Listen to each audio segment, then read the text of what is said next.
আজকে রান্না করতেছি মুরগির মাংস। রান্নাটা সরষের তেল দিয়ে করতেছি। আপনারা চাইলে রেগুলার তেল দিয়ে করতে পারেন।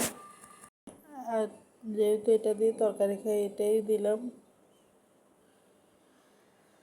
তো পেঁয়াজগুলো দিতে দেখুন, বালা তেলের এই একটা প্রমাণ যে এরকম ফেনা উঠতেছে, দেখেন। তো পেঁয়াজটা ভাজা হয়ে গেছে। এখানে জিরার গুঁড়ি, ধনিয়ার গুঁড়ি, আর আমি ঘরে মশলা বানাইছিলাম, জিরা মশলা, গরম মশলা, ওইটা। তো মশলাগুলো কষাই দিতেছি ভালো করে।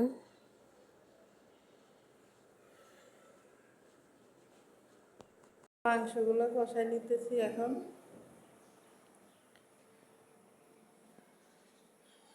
কি সুন্দর রোদ উঠছে, রান্নাঘর থেকে দেখা যাচ্ছে। আর আমার এখানে রান্নাঘরতে একটা গাছ ছিল, অনেকে ভিডিওতে দেখছেন, গাছটা কেটে ফেলছে। এখন রোদগুলো সব সোজাসুজি জানালায় আসে।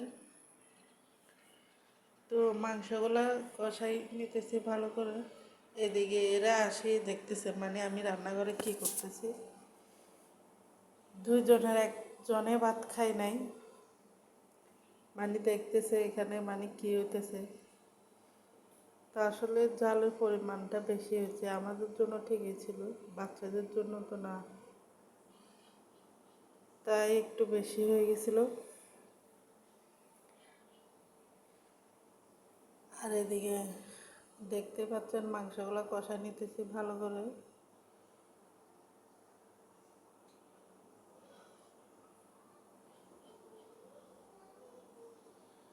এখন কিছুক্ষণের জন্য ডেকে রাখবো।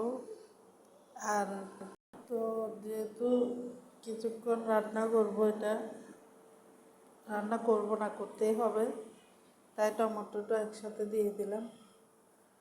টমেটোগুলো যাতে সিদ্ধ হয়ে যাবে। এখন কিছুক্ষণ পরে আবার দেখলাম পাতাগুলো দিয়ে দিলাম একসাথে, তাহলে হয়ে যাবে। তো অনেকে মাংসতে ধনে পাতা দেয় না, আমি দিই।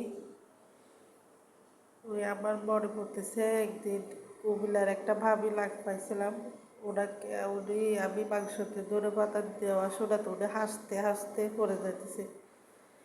আচ্ছা, খাওয়ার জিনিস তো খাওয়াই যায়, এতে এত হাসি কি আছে? মানে হাসতে হাসতে আমরা চিটাগঙের মানুষেরা এটা খাই, এটা খাই। তো হঠাৎ মনে পড়ে গেল, অনেক পুরানো কথা এটা। তো সবাই ভালো থাকবে। রান্না